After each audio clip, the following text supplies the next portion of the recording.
maa ngi tudd Cheikh Omar Ndong nekk chef de village de Djifer juddoo Diakhanor en 1969.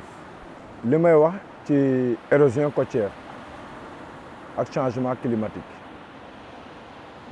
érosion côtière bi depuis ma xamali ko ba léegi dama gis ne géej gi day ñëw te ci li ma jot a dund gis naa ne fi ñu nekk yëpp àll la woon diggante 30 ans ba 40 ans rek gis naa ne lekk na loo xam ne mot na 200 mètres mooy suuf si nga xam ne moom lañ doon béy. Au niveau de Diakhanor c'était en 87 dafa amoon raz de marée mu jël dëkk bi jël li nga xam ne moom la ñuy dundee lépp mu yóbbu ko. Au niveau de Djifer jusqu'à Sangomar tamit mu def fa embouchure bi bu njëkk moom motul woon sax 20 mètres mais boo ko xoolee léegi ay kilomètres la moo tay tamit moom mu ngi impacté ay Dionewar ak ay Niodior yooyu yëpp mu ngi leen di impacté. boo xoolee li nga xam ne moom mooy Djifer actuellement nii yàggul sax ci hivernage bi rek yóbbu na fi loo xam ne mot na ay 10 maisons yoo xam ne da leen a daaneel. nga dem Palmarin Sam-Sam c'est la même chose kon nag gis nañ ne état bi mu ngi seetaan yàgg na. fi mu nekk nii yi nekkoon si kër yi nekkoon ci côté bële soo demee côté Xelkom génne yëpp dañu wàcc si nii ndax fële yëpp géej gi jël na ko dañu amatuñu ay kër foofu amatuñu ay dëkkuwaay kon tey jii tey amuñu espace boo xam ne bii daal espace bu yaatu boo xam ne bii comme bi ñu amoon daal amatuñ ko. kon nag war nañoo seet solution boo xam ne war naa mën a am pour xam nga géej gi taxaw au niveau de la Petite Côte te li ko mën a taxawal tamit digg rek la mën a doon mënul nekk reboisement bu ñuy def reboisement yàgg nañu def ay reboisement depuis des années 80 ñu ngi def ay reboisement ay filao mais ça sert à rien bu géej gi ñëwee day yóbbu garab yooyu yëpp si biir géej. bu dee reboisement mën ngaa dem côté Niodior ak côté Dionewar foofu ñoom blon la ñu am mais ñun océan la day ñëw gas ko ba ci suuf ba ci reen ya daaneel garab yi mais bu dee Niodior ak Dionewar ci île yi ñooñu war nañoo mën a def reboisement. ñun actuellement ni amatuñu dund parce que amatuñu ñun lu ñu xamoon dañ doon béy mais tool yi yëpp jël na ko waaw mbéy ak tourisme moom la ñuy dundee parce que actuellement nii boo xoolee li nga xam ne moom moo fi desoon sax parce que mënatuñ koo béy kenn mënatu koo béy parce que xorom si changement climatique bi xorom si dafa ñëw. loo béy xam nga mu yàq ko suuf si mënatu la baax léegi tourisme bi mooy li nga xam ne moom moo fi nekk léegi parce que boo xoolee actuellement nii fii yëpp ay kër tubaab la ay campement te itamit ñu bëggoon état yi tamit xam nga mu xoolaat ci loolu xam nga jàppale ñu ci li nga xam ne moom mooy tourisme bi parce que loolu la ñu amati ni mu def nii. maa ngi tudd Ousseynou Diouf bokk ci comité de gestion du quai de pêche bokk ci it encore maa nekk membre CLPA maa ngi wax si impact yi nga xamante ne la. changement climatique bi am na ko ci pêche bi si jëkk mooy produit bi gën a raar ay jamono produit bi si la gënoon yomb amee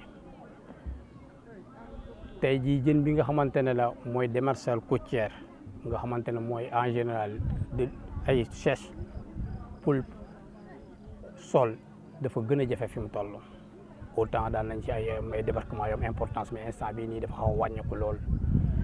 bu dee pélagique côtière it encore dafa gën a wàññeeku mooy Saint-Charles Sardinelle Etmalose yooyu yëpp dañoo gën a wàññeeku te li ko waral yëpp mooy que ne géej gi moo joxeetul conditions yi nga xamante ne la moom la jën bi doon ñemee pour ñëw ndax géej gi tey li muy tàng mu ëpp fuuf li muy sedd meeru yu mag yi doo gisatoo ko meeru yu sew yi ñoo am coof yu mag yi au-delà de 1 kilo bareetul.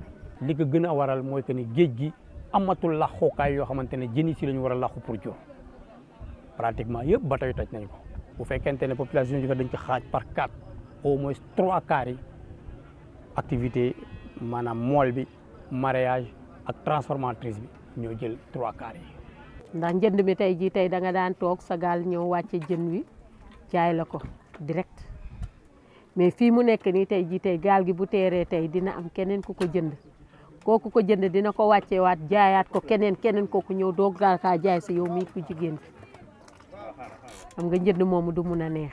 dinañ am ay difficulté suñu jëloon ligne de fond wu mat bateau yi gën ko yéegal doon na gën a baax comme ça au moins jën bi mën a wàcc si suuf am fu mu laax ko jur delluwaat.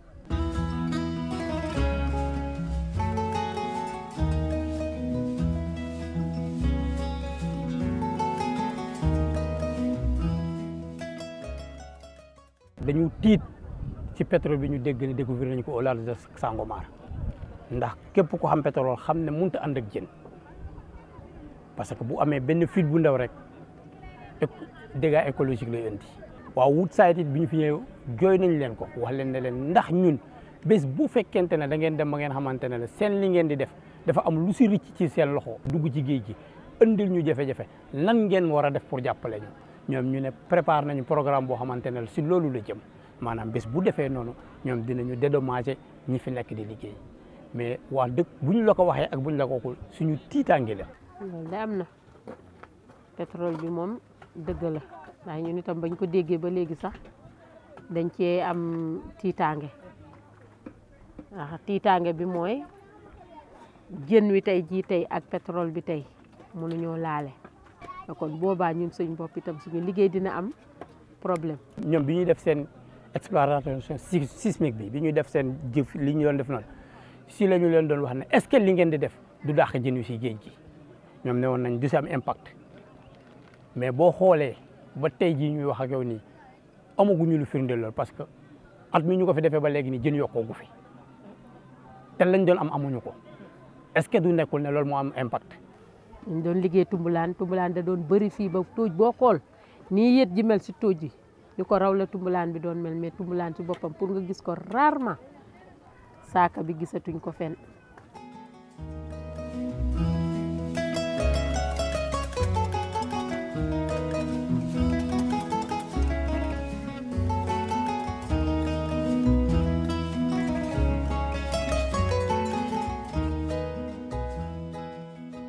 lii mooy mangrove boo xoolee mooy rebord diggante terre ferme bi ak ndox mi waaw censure la boo xamante ne gi ni moom moo nekk ci diggante bi voilà di safee nag mais mangrove boo ko déggee dafa bëri ay xeet dafa am rhizophora mongal mooy bi feete ci biir ndox mi wala am na beneen rhizophora boo xamante ne day fleurir Reis mosala waaw dañoo nekk ci biir ndox mi booy gën ndox mi fi ngay jëkk jot mën nga jot li ñuy naan Avicennia waaw ci ginnaaw Avicennia bi mën nga jot encore li ñuy naan Conocapris ci terre ferme bi nag fa la lagune Colérade di nekk waaw kon ñeenti espèces yooyu ñoom ñooy la mangrove barrière bu mag la ci suñu dëkk yi. la reproduction des poissons fa lay amee waaw parce que dañuy dem ba ci reen yi boo leen dàkkee tey jii nii fa la ñuy daw fa la ñuy làkkatu parce que foofu doo fa mën a sànni mbaal doo fa mën a sànni onze cachette la daal en quelque sorte ci yi nga xamante ne gi moom mooy les produits halieutiques parce que boo xoolee su fekkente ne moom mangrove dañ koy jëmbat il faut nga jëmbat ko ci nawet lu tax parce que ndox bu neex boobu moo koy yóbbu moom lay dundee. l'eau pluviale racines yi nga xamante ne gi ñoom ñoo racine kii mangrove bi da koy conserver day absorber li nga xamante ni moom mooy ndox bu lewet bi gis nga ko léegi ndox bu lewet boobu bu ko conserver nag léegi su fekkente ne moom kii bi passé na nawet bi passé na moom lay bugg di lâcher da koy bugg di lâcher moo tax nag fu la gën a bëri mangrove foofu mooy ndox boobu mooy gën a lewet au fur et à mesure que tu remontes nga dem côté Kaolack da ngay gis salinité bi day yokku c'est parce que y a pas assez de mangrove.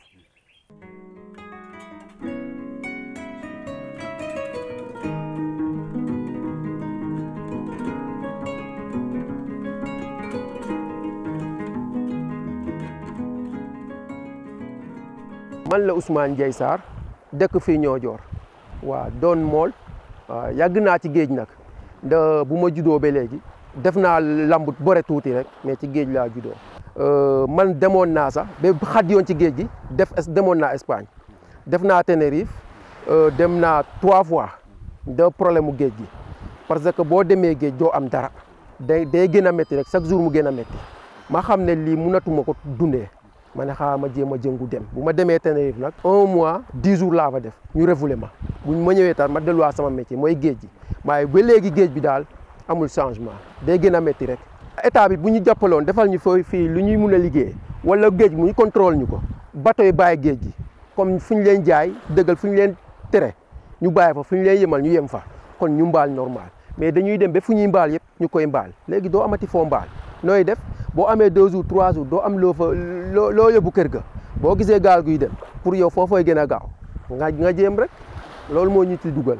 xam nga man am na loo xam ne bu ma ko amoon du am gaal sa dootuma ko jegeti bu ma amoon xaw ma jardin lañ ko xaw ma toolu jën waaw ñu may def foofu ay jën yu ndaw yi ñuy dund heure bu ma soolee ma am liggéey ci moo gën may dem géej ga te parfois dama koy gis ci net bi wala ci télé bi ñu koy def quoi waaw te xam nga loolu am na solo te bëgg nañ ci te mun nañ ko def.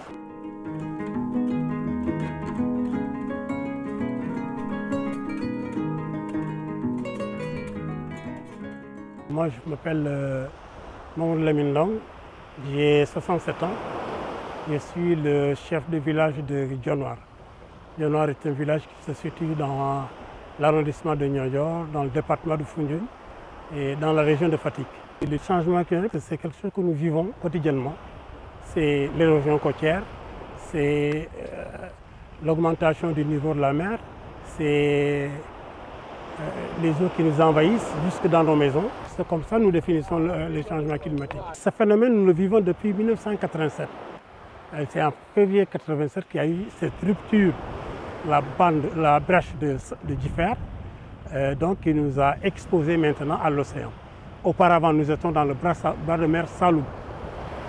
Mais maintenant, nous sommes pleinement dans l'océan Atlantique.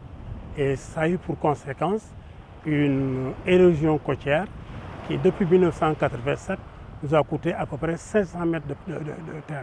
Donc nous perdons chaque année 5 à 8 mètres de terrain. On a essayé au début de reboiser, mais on a su que ça, ce n'est pas un reboisement qui va l'arrêter. Il faut de gros moyens.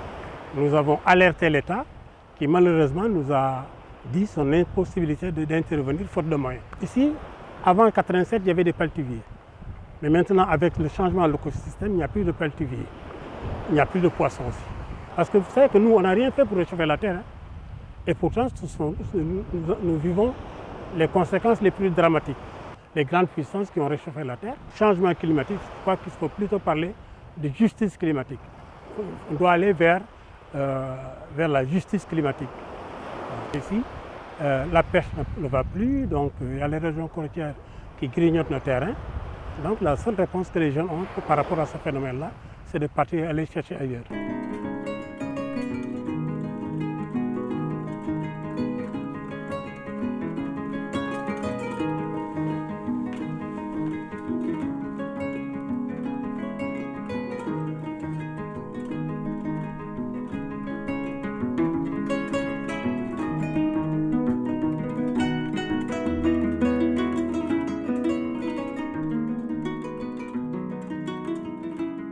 Le premier rideau qui fait face au puits de pétrole de Sangomar, c'est Joal, Giffert, Dionewar, Niodior et Bettenty.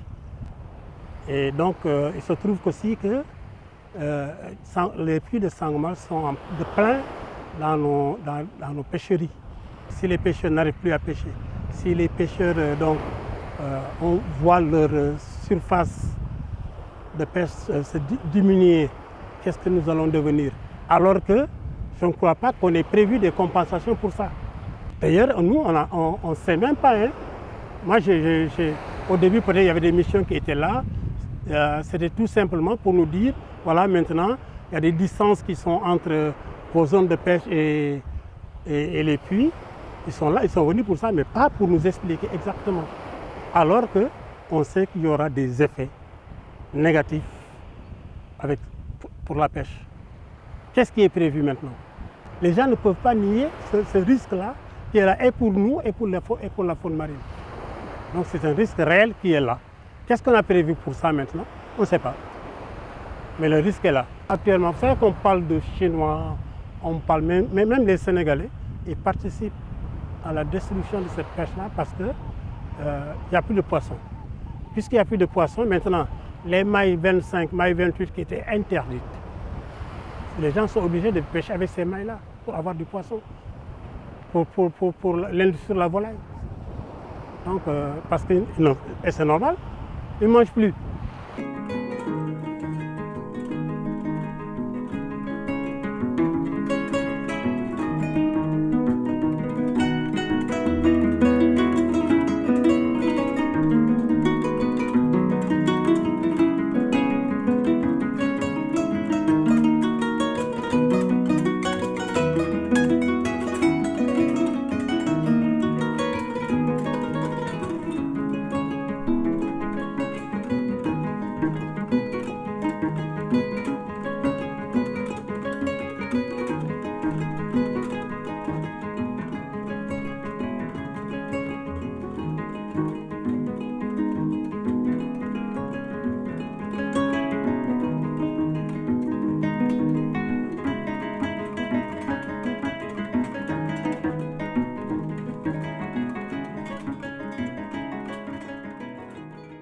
man maa ngi tudd Ansou Senghor dëkk village de Siwo man maa nekk chef de village bi nekk ci 54 ans sama xel ci li muy njëkk a dem mooy géej gi ni muy attaqué suuf si xorom si di yéeg presque garab yi di gën a wàññeeku boo xoolee espèces yu bari moo fi amoon mais actuellement yu ci bari disparaître nañ. bon jigéen ñi aussi bu ñuy liggéey mbéyum noor bi aussi day xaw a compliqué si ñoom ndax commencement bu nawet bi di doog a jeex mun nañ am ndox mais buy def 6 mois rek napp bi day wàcc dootuñ mën a am ndox day fekk nag liñ liggéeyoon dem na ba jot pour ñu war koo mun a récolter des ay quelques 15 jours 2 semaines 3 semaines bu ndox bi arrêté finalement seen liggéey day yàqu jigéen ñaa ngi jéemal seen bopp mooy jardin yi nekk nii si suñ ginnaaw xorom si yéeg na yéegaay boo xamante ne gàncax bi pour mu dund fii problème la problème bu sérieux sax waxatuma la gàncax bi sax mais suñu bâtiment yi def ci jàpp fi ñu nekk fii nii yëpp toolu ceeb la woon waaw bu weesoo loolu bu noor bi jotee ngeen dem nappi waaw fii mu toll nii nag napp bi rek lañuy ci napp bi la ñuy dundati.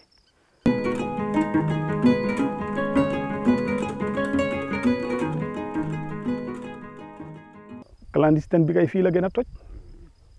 xale yu góor yaa ngi daw côté bu ne mais li ma gis daal ne ñoom xam nga ñoomin ka lim gën a jàpp mooy jën li ma gis ne moom moo leen gën a mun a téye mooy ñu defal leen pisciculture bi yarum jën bi daal bu ñu ko fi defee amaana buñ commencé gis kii bi dinañ leen fi mën a téye.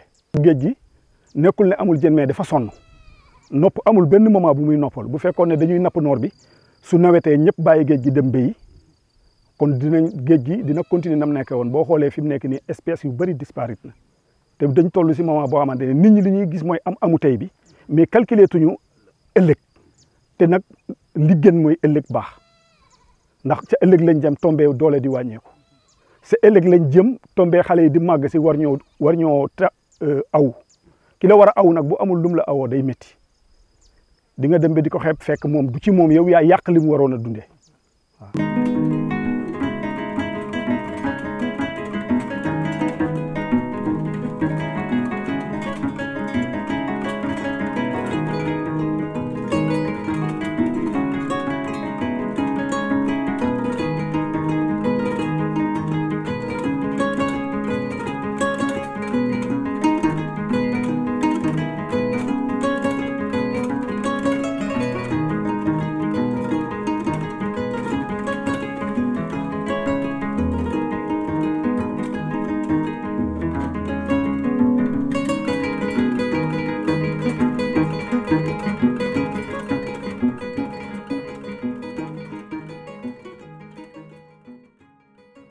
maa ngi tudd Gorgui Ndong maa ngi am 43 ans ñu ngi fii tey ci Rofangi am presque 600 et quelques personnes ñu fi jeewoo mooy maa ngi toog ci kaw barrage bi te barrage bi moom wax dëgg amoon na njëriñ parce que amoon na temps sax côté bi doo fi gis ñax mais gis nga ñax bi commencé na sax ak ay garab instant yu ñu doon a ñëw fekk fii yëpp dafa amoon ay mangi ci fuur yële ndox bi daa doon ñu yegg fii mais gis nga waame bi passé ndox bi fu mu yegg sax man musuma koo kii te maa ngi laaj ay mag sax ñu ne loolu bu amoon fàtte nañ ban at la parce que waame bi passé nu mu amee doole sa dafa ëpp moo tax kër yi ñi ciy déplacé dem ci kaw te en plus ni ñuy déplacé géej bi day gën avance fii daal benn activité laa fi gis bu am doole mooy napp bi mag yu njëkkee dañ doon béy ceeb bi mun nañ ko dundee ba at mais loolu mënul am lu ko waral mooy maral bi ak avancement géej bi moo tax kenn béyatul en plus aussi enclavement bokk na si parce que fii amoon na yoon da ngay jógee Foundiougne ñëw fii direct bu boobaa boo amoon benn kees jën sax da nga koy teg ci oto rek dem mais léegi boo amee benn kees pour nga taal sa gaal dem ba Foundiougne da ngay obligé dem weer jën yi même jën yi valeur bu ñu mënti am doo mun a dem. wala mu amoon chambre froide boo xam ne saa yoo demee géej boo mënul dem rek da ngay jënd glace rek glace xam nga facteur yooyu yëpp dafa am solo. mooy wàllu courant wàllu yoon wàllu ndox loolu yëpp bu amul ci dëkk rek day am gàllankoor. ndaw yi boo gisee ñuy déplacé fii amatul dara dañuy bay fii dem te at yee passé sax bari woon na de ndaw yi dañ fi doon jógee dem Mauritanie nii dem dugg dem clandestin loolu mooy andi jéey yooyu mais bu ma woon fii am na luñ jàpp kañ kenn du dem parce que nit ki moom toog say biir njaboot yar sa njaboot liggéey foofu amul lu ko gën. gouvernement aussi ñoom tam dañu war a jàppale nit ñi parce que sans loolu nit yi dañuy babbeeku rek dem.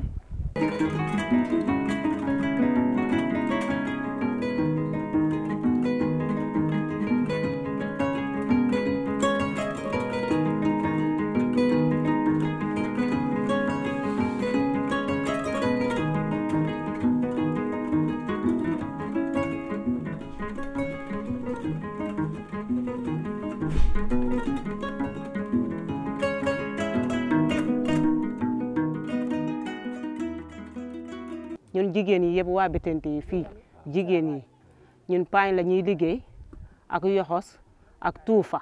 paañ bi jafe na tuufa bi jafe na fi mu ne nii lépp a jafe ci jéeg bi. coono bi moom bari na suñ ko buggee waxee fii duñ ko jeexal parce que waame bi passé nii géej bi daa dugg ba fii suñuy ñëw nii dañuy xuus biir géej bi day dugg ba si séeréer yi si këri séeréer yi. boo demee ci côté Sukoto yooyu noonu ndox bi dafay dugg diggante Bettenty ak Bosinkan ndox bi dafay dugg ci biir dëkk bi te bu yàggee foofu mooy toj Bettenty. léegi soo amul gaal da ngay doxi tànk soo amul gaal nga dem si kër ga nga dem toog foofu sa njaboot yi di la xool loolu moom coono yëpp loolu si accident bi lañ ko amee. soo amul gilet ñu ne demal uti ko soo ko amul nga toog jënd nañ gilet fu mu ne ni ku nekk ak gilet lañ waaye fu mu ne nii su ngeen dimbalee si gilet bi tamit ñeneen ñi seen bos yi dañuy yàqu te li xaalis boobu ñuy liggéey yenn saa yi suñu demee si géej bi. duñu am xaalis duñu am lu ñuy kii tuufa bi su bariwul soo ñëwee ñetti kilo wala ñaari kilo loolu xam nga njëriñul dara. ni suuf bi daa gën a ñëw si kii si kii bi paañ bi soo demee kii bi suuf bi daa gën a bari sooy paañ ni day wow koŋ doo sa loxo bi de sax sa wéy yi day diñ duñu feesal suñu paañ yi ndaw yi sax. man démb ba barki démb dem naa jéeg waaye ba ma ñëwee sama tuufa bu ma ko peesee du ma am juróomi kilo ñetti kilo ñaari kilo yooyu noonu te loolu mun maa yóbbu. ak ci jamono ñu nekk nii metti na torop torop. suñu tool yi sax yàqu nañ tool yi moom dara baaxul ndag yi sax ñooñu sonnal léegi ci àll bi lañu nekk di lekk suñu bisaab bi ndox yi yàqu yeneen yi.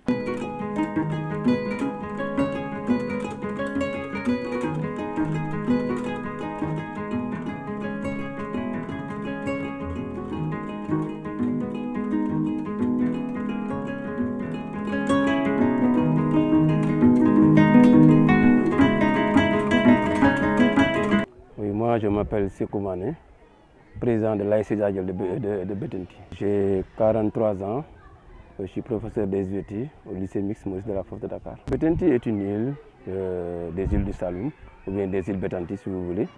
Donc la population tourne autour de 7000 habitants, selon les derniers sondages. Ici, notre activité principale, c'est surtout la pêche. On pratique l'agriculture, mais ce n'est pas aussi important que ça, vraiment. Donc à 90%, on vit de la mer ici. On vit les impacts du changement climatique. Donc nous qui étions là, ça fait des années maintenant, on a constaté qu'il y a eu vraiment de grands changements. Donc il y a eu vraiment des changements au niveau du littoral. Il y a eu pas mal de kilomètres ou bien de mètres qui ont été grignotés par la mer. Et même si vous regardez ici les digues que vous voyez ici, ces digues-là, ce sont les populations eux-mêmes qui ont pris leurs propres moyens pour les mettre sur place. Parce qu'on a constaté que le village est en train d'être occupé petit à petit par la mer. C'est la raison pour laquelle on a mis ça pour on peut freiner l'avancée de la mer ici. On est là ici, certes, il y a des digues, mais si on allait de l'autre côté, on va bien voir que donc en réalité il y a la région côtière qui est là. Et donc la raison principale, c'est ce changement climatique-là. La plupart du temps, dans le littoral-là, les tortues, c'est là où ils se reproduisaient. Oui, ils venaient donc sur le sable, ils pondaient là-bas, ils se reproduisaient. Mais actuellement, on peut plus le voir. Si vous regardez là, il y a une fleur de mangrove qui est là. Et puis les hauts fonds que vous voyez là, les bandes de sable qui sont de l'autre côté, ça fait que réellement il n'y a pas assez de vagues qui arrivent au niveau du village. Parce que ces bandes de sable là, ils retiennent un peu là ou bien les vagues qui doivent arriver directement au niveau du village. Maintenant, avec le changement climatique, on constate qu'il y a un déplacement de sable extraordinaire qui peuvent dans l'avenir vraiment enlever toutes ces bandes. Et si les bandes sont enlevées, les vagues qui sont retenues par les bandes vont directement arriver au niveau du village. Ici à Bettenty, économiquement, on est tellement touché que ça pose des problèmes. Un village qui ne vit que de pêche, si vraiment le changement climatique a fait que la plupart de nos espèces animales ont disparu, vous voyez donc les conditions, l'impact économique que ça peut avoir sur nous. Nous, à 90% ou bien 95%, on ne vit que de la pêche. Et on sait que vraiment avec l'exploitation du pétrole, il y aurait certainement donc, des conséquences sur la faune marine. Et si cette faune marine est affectée, nous, on n'aura pas de poissons pour vivre. Et si on n'a pas de poissons, on n'aura pas d'argent. Parce que c'est avec ces poissons qu'on peut vraiment espérer avoir quelque chose donc, de quoi survivre. C'est pourquoi vraiment, les autorités, je pense qu'ils doivent penser à tout ça. En réalité, on a peur. On a peur du pétrole. Bien vrai que c'est une ressource naturelle qui va certainement changer donc, le Sénégal en termes économiques. Mais vraiment, le village de Bettenty demande à ce qu'on pense à eux. Qu'on pense à eux parce que ça va certainement réduire donc, leur coût économique. Notre seule ressource, c'est la mer. La mer ne donne rien du tout, les gens n'ont rien pour manger, pour vivre. De ce fait, les jeunes se disent tout de suite qu'on doit aller en Europe. Et que là-bas, on peut espérer une vie meilleure. Et maintenant, comme ils sont un peu habitués à la mer, ils se disent que braver la mer aller en Europe, ça ne fait rien du tout. Ce qui fait que donc, ils sont tellement motivés par rapport à tout ça. Donc chaque fois, il y a des jeunes qui tentent, certaines passent, réussissent, et d'autres ne réussissent pas, ils reviennent. Et même s'ils sont revenus, ça peut être encore pour retourner, c'est sûr.